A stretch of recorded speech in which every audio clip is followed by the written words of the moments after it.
नमस्कार। जैसा कि आप देख रहे हैं मेरे साथ मौजूद है एक बार फिर से एक्स रॉ अधिकारी एन के सूद साहब। सूद साहब सबसे पहले आपका स्वागत है। नमस्कार। जय हिंद। नमस्कार जी। शुक्रिया बहुत बहुत पांडे जी आपका। सूद साहब, चुनाव नतीजे आने के बाद जोड़ तोड़ का खेल भी शुरू हो चुका है और दिल्ली में आज एनडीए की और इंडिया अलायंस की बैठक हो रही है। मतलब अभी वो हो रही है या हो चुकी होगी, जब तक हम इस वीडियो को रिकॉर्ड कर रहे हैं तब तक तो ये खबर है। इसके बाद डेवलपमेंट आगे तो देखा गया कि एक प्लेन आया विस्तारा एयरलाइंस का पटना से। उसमें आगे की सीट में नीतीश कुमार, पीछे की सीट में तेजस्वी यादव बैठे हुए थे। चंद्रबाबू नायडू भी पहुंच चुके हैं, तो मेन रोल अदा करेंगे एक नाथ शिंदे। इसके अलावा संजय राउत, इस जो कि इंडिया अलायंस के ही हैं, वो पहुंच चुके हैं। लेकिन सूद साहब, सबसे बड़ी बात यह है कि इंडिया अलायंस की बैठक के लिए संजय राउत आए हैं शिवसेना की ओर से, उद्धव ठाकरे नहीं आए। तो क्या उद्धव ठाकरे को अभी लग रहा है कि थोड़ा बहुत चांस है? उन्होंने कुछ सिग्नल भी भेजे थे चुनाव परिणाम आने से पहले बीजेपी के लिए। तो क्या ये दोनों जगह दो नाव में सवारी करना चाहते हैं कि कहीं भी अगर जगह मिल जाए वहां फिट हो जाए? देखिए, बिल्कुल ठीक बात है। कुछ इंडिकेशन आ रही थी कि वो शायद दोबारा एनडीए में शामिल हो सकते हैं। और देखिए, मेन बात क्या है कि 5 साल के लिए पार्लियामेंट बन गया और चांसेस ये हैं कि बीजेपी इस टाइम पे एनडीए की गवर्नमेंट यहाँ पे अपनी गवर्नमेंट फॉर्म कर लेगी, क्योंकि उनकी सबसे ज्यादा सीटें 240 के करीब सीटें हैं उनकी। साथ में 240। साथ में आपका जेडीयू है नीतीश कुमार के, साथ में आपके नायडू हैं टीडीपी के। इनके पास अच्छी सीटें इनके पास, और इनका अलायंस इंटैक्ट है। जबकि कुछ इंडिया के लीडर कोशिश कर रहे हैं इस अलायंस को तोड़ने की, लेकिन मुझे नहीं लगता वो सक्सेसफुल होंगे, क्योंकि कोई भी इस टाइम पे आदमी पार्टी शिफ्ट नहीं करेगा जब तक कि कोई वैलिड रीजन हो। आप किसी को हम तेरे को डिप्टी प्राइम मिनिस्टर बना देंगे, कुछ करा देंगे, उसको पता कि 6 महीने सरकार चलेगी, फिर गिर जाएगी, फिर या तो पोस्ट से हटा देंगे। तो इस टाइम पे एनडीए के साथ जो लड़ा है वो एनडीए के साथ है, और एनडीए की मेजोरिटी है, तो एनडीए गवर्नमेंट फॉर्म करेगी। और पीएम मोदी ने आज अपना रेजिग्नेशन भी दे दिया प्रेसिडेंट को। और ये है कि 8 जून को पीएम मोदी शपथ लेंगे as new prime minister. Third tenure start हो जाएगा। जरूर एनडीए को एक सेटबैक लगा, मोदी को सेटबैक लगा, लेकिन जब मोदी जैसा आदमी ने बहुत झेला हुआ है, वो नहीं घबराया, तो हम क्यों घबराएं? क्योंकि कई लोग बड़े घबराए हुए हैं कि क्या होगा क्या नहीं होगा। मोदी ने देश के लिए बड़ा सेक्रीफाइस किया, 24-24 घंटे दिन में काम किया, देश को एक ऊंचाई पे ले गए। पाकिस्तान को इन्होंने पछाड़ के रख दिया है, वहां पे भीख मांग रहा है पाकिस्तान। चाइना को भी इन्होंने बैकफुट पे डाल दिया है, और सी के अंदर जो चाइना इंडिया को तंग कर रहा था, उस पर भी इन्होंने पूरा कंट्रोल कर दिया चाइना पे। जैसे लोग जी जी जी, ठीक है, बोलते रहिए। हाँ, देखिए, देश के बाकी आदमी जो कुछ लोकतंत्र को और संविधान को जी जी, बोलिए बोलिए। जिन लोगों से खतरा है उनके साथ जाएंगे। ये खैर ये तो बेसिकली संविधान करते रहते हैं। जो देश को जो खतरा है, छोड़ दीजिए। जो देश को खतरा है वो है इंडिया अलायंस के साथ।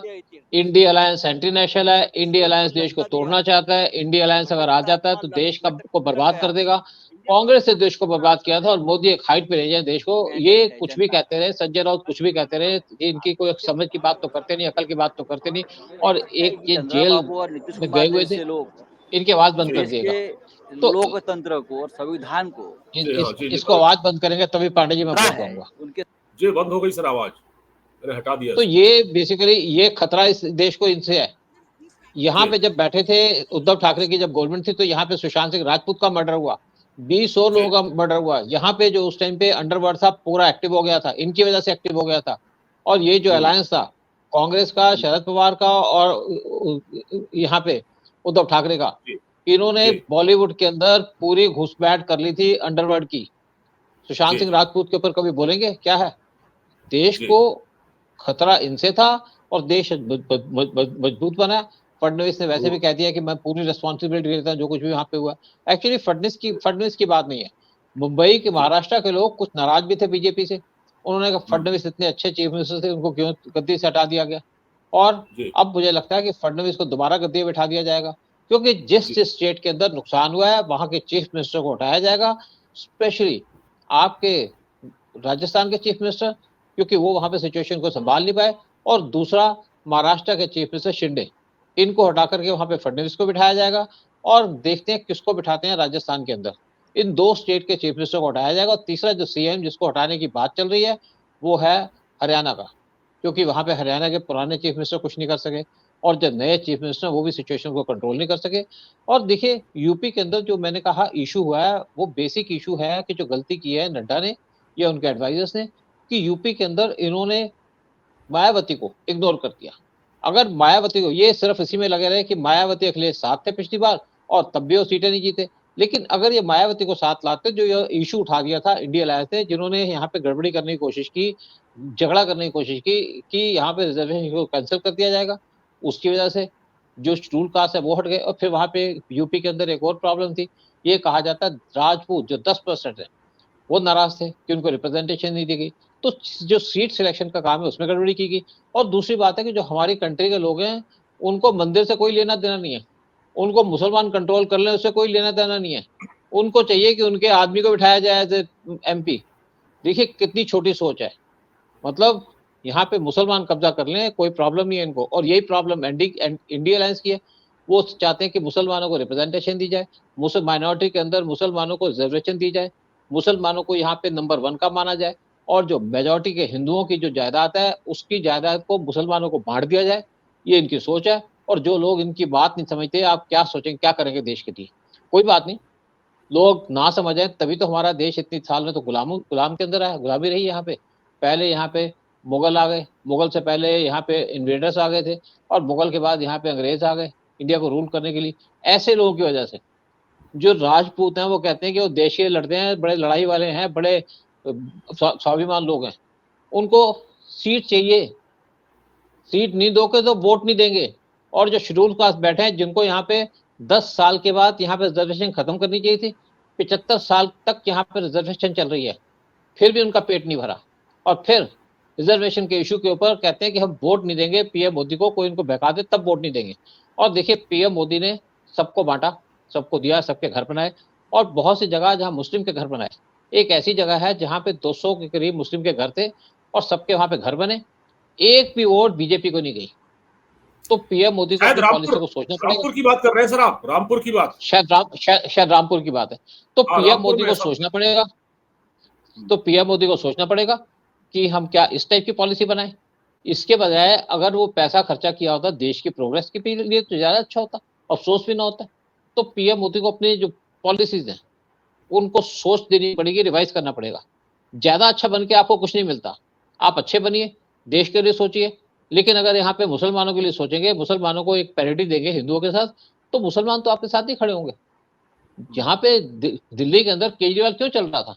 क्योंकि मुसलमानों के जो इमाम थे उनको सैलरी दे रहा था, मस्जिदों को पैसे दे रहा था, 100 करोड़ मस्जिद को हर एक साल पैसे दिए जाते थे, हर एक इमाम को 25,000 की सैलरी दी जाती थी और जो उसका नंबर 2 था उसको 20,000 की सैलरी। तो यहाँ पे पीएम मोदी को सोचना पड़ेगा कि क्या हम मुस्लिम का भला करने को बैठे?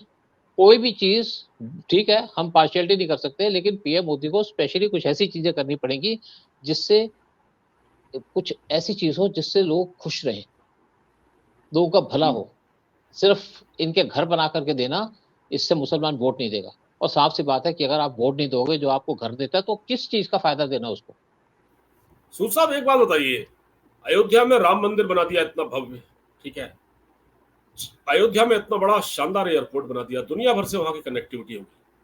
अब आप देखिए इतना सब कुछ होने के बावजूद भी ये जो डेवलपमेंट का मॉडल है ना, सबका साथ सबका विकास, क्या इस देश की जनता डेवलपमेंट के मॉडल को चाहती है या फिर वो भाई फ्री का राशन बांटते रहो और ठीक है हम वोट दे देंगे?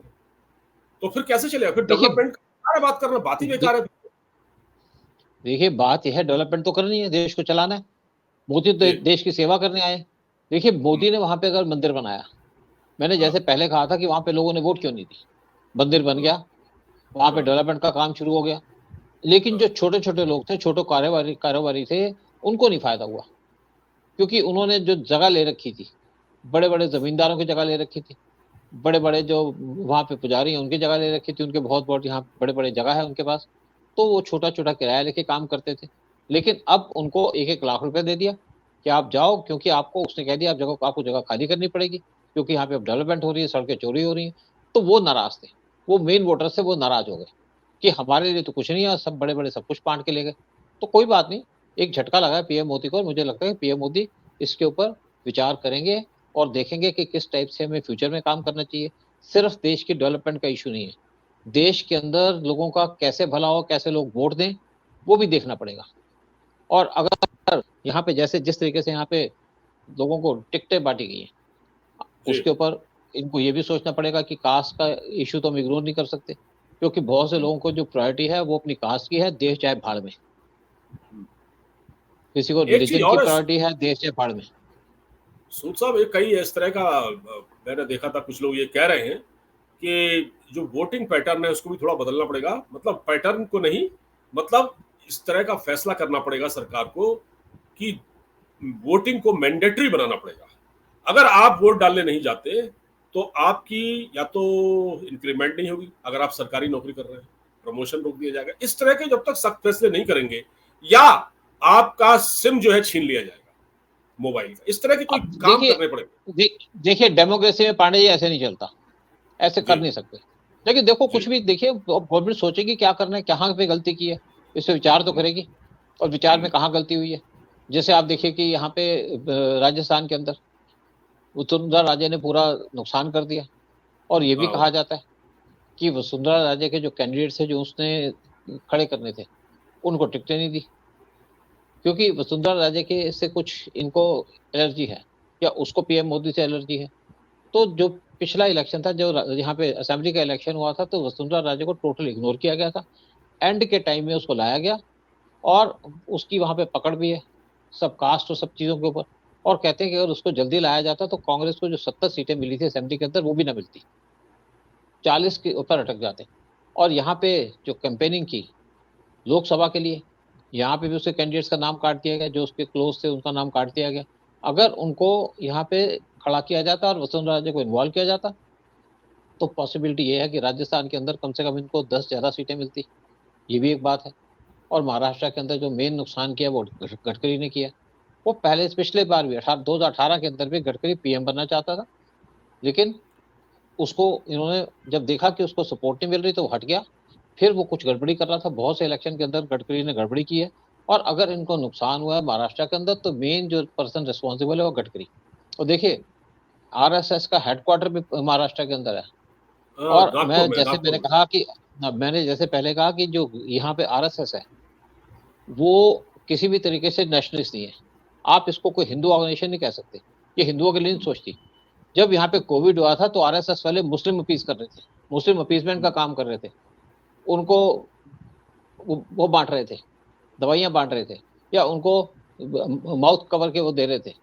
तो आरएसएस किसी भी तरीके से हिंदू ऑर्गेनाइजेशन नहीं है। जैसे मैं एक आरएसएस की मीटिंग अटेंड कर रहा था, किसी कोई ग्रुप था आरएसएस का, उसके अंदर कुछ लोग आए थे, तो एक कहता है कि जी यहाँ पे तुमने राम मंदिर बना दिया, अब हमें राम राज्य चलाना होगा। चलो यहाँ पे तुम केजरीवाल के होते हुए या अखिलेश यादव के होते या राहुल गांधी के होते हुए राम राज्य करोगे, गले काट देंगे तुम्हारे।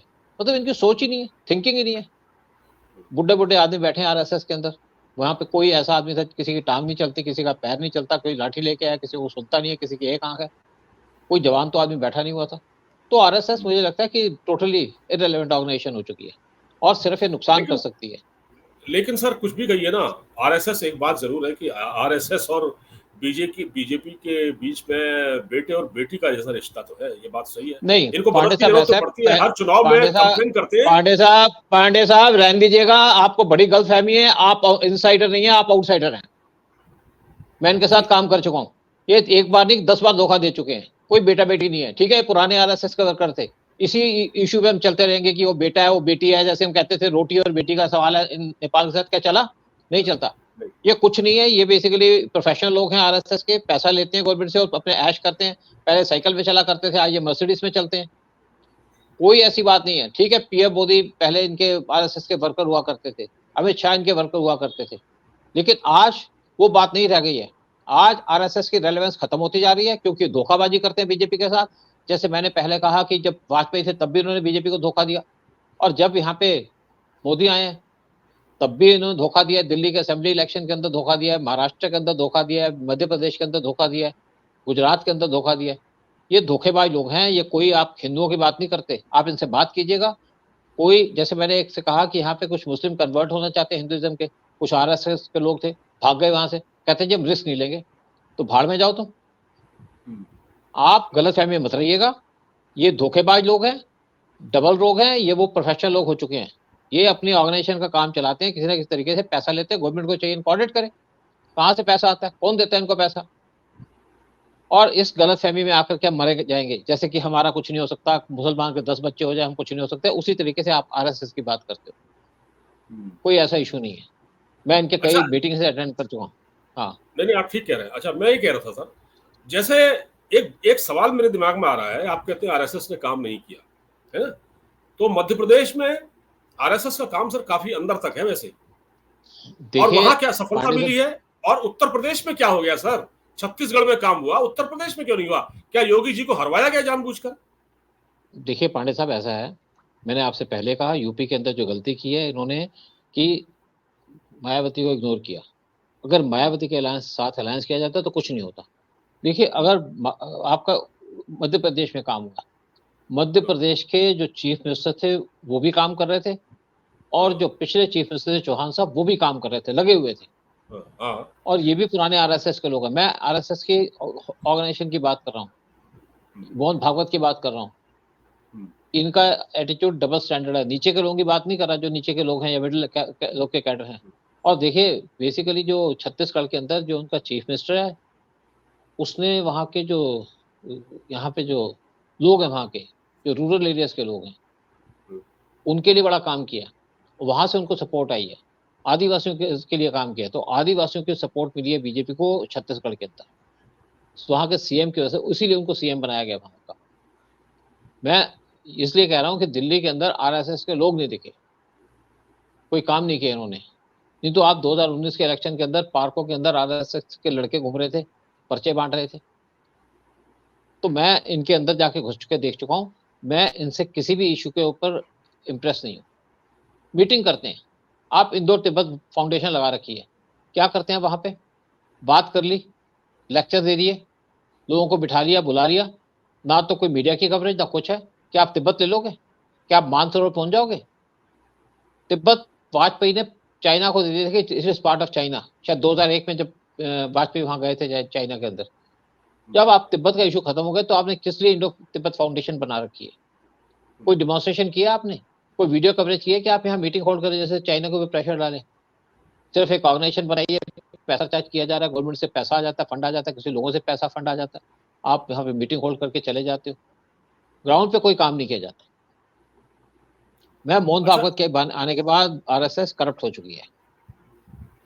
अच्छा एक बात और बताइए सर, कि अब जैसे ये कोएलिशन गवर्नमेंट बनेगी एनडीए के साथ, जिनका अलायंस पहले से ही था, तो आपको क्या लगता है कि ये कितना बड़ा चैलेंज है मोदी सरकार के लिए, मोदी जी के लिए? क्योंकि अभी तक तो स्वतंत्र रूप से चला रहे थे, नीतीश कुमार देखिए जहाँ जैसे लोग तरह मौजूद हो, देखिए ऐसा है, हालांकि वो कह मोदी रहे ने थे कि पहले आज सरकार तो हम ही बना रहे हैं, नीतीश कुमार ने भी कहा था कि हम ही बना रहे हैं सरकार, एनडीए बना रही वो पलटी राम है। देखिए मोदी ने जब पहले गवर्नमेंट बनाई थी ना, तो मोदी डिसीजन खुद लेते थे, कई बार अपनी जो कैबिनेट है उसको डिसीजन नहीं बताते थे, चाहे बालाकोट की स्ट्राइक हो, चाहे बहुत सी चीजें हो।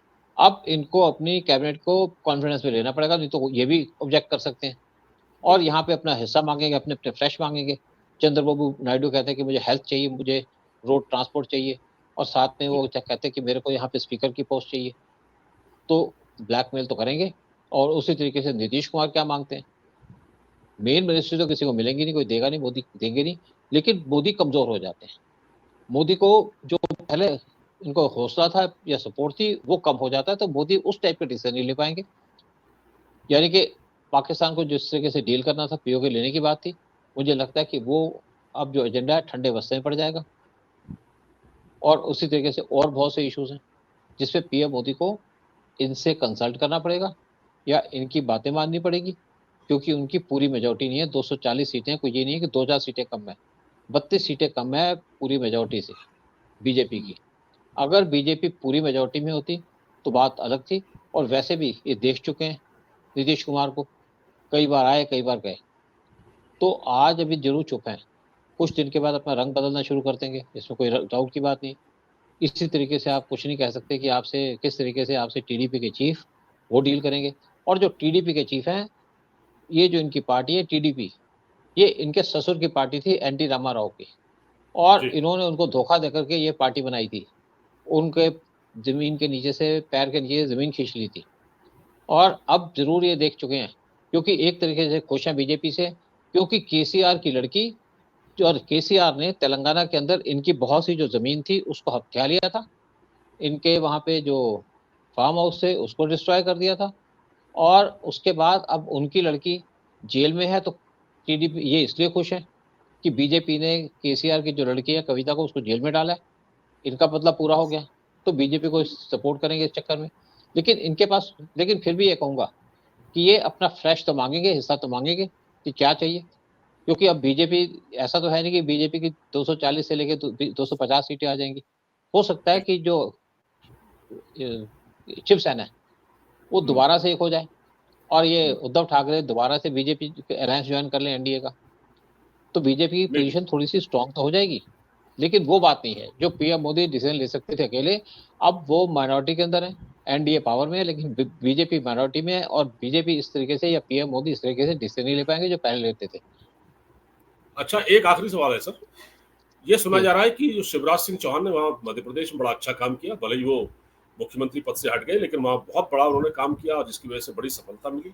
अब सुन रहे हैं कि उनको जेपी नड्डा की जगह, क्योंकि जेपी नड्डा तो एक्सटेंशन पर चल रहे हैं, उनको एक्सटेंशन मिला था, तो उनकी जगह अब उनको लाया जा सकता है। इसका फायदा ही होगा बीजेपी को अगर वो अध्यक्ष बनते हैं, राष्ट्रीय अध्यक्ष।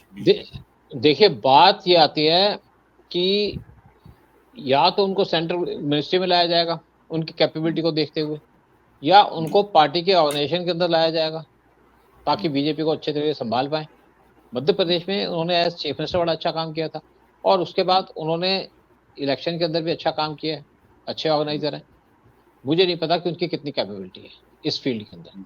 देखिए, यहाँ पे नड्डा, मैं नहीं कहता कि नड्डा इनकैपेबल आदमी है, लेकिन नड्डा के 2-4 डिसीजन, या उनको ऊपर से प्रेशर होगा कि आप जो राजस्थान के अंदर जो यहाँ बैठी हैं विजय राजे सिंधिया, उसको टारगेट कीजिए, वसुंधरा राजे, इसको इम्पोर्टेंस वसुंधरा राजे, या उसको टारगेट कीजिए, या उसको प्रॉपर वो ना दे, क्योंकि उनकी एक डिफरेंसेस चलते हैं मोदी और शाह से, उसको कैसे टैकल किया जाए, तो उसकी वजह से उन्होंने वहां ना किया हो। लेकिन जो उनकी मेन गलती मैं मानता हूँ, रॉन्ग सिलेक्शन ऑफ कैंडिडेट्स, कई कई जगह के अंदर क्या प्रेशर था उनके ऊपर, यूपी के अंदर कुछ कैंडिडेट्स की गलत सिलेक्शन की गई, इन्होंने कास्ट के कैलकुलेशन नहीं देखी। दूसरी बात है कि इन्होंने अगर 5 सीटें, मैं पहले भी कह रहा हूँ, 5 सीटें अगर इन्होंने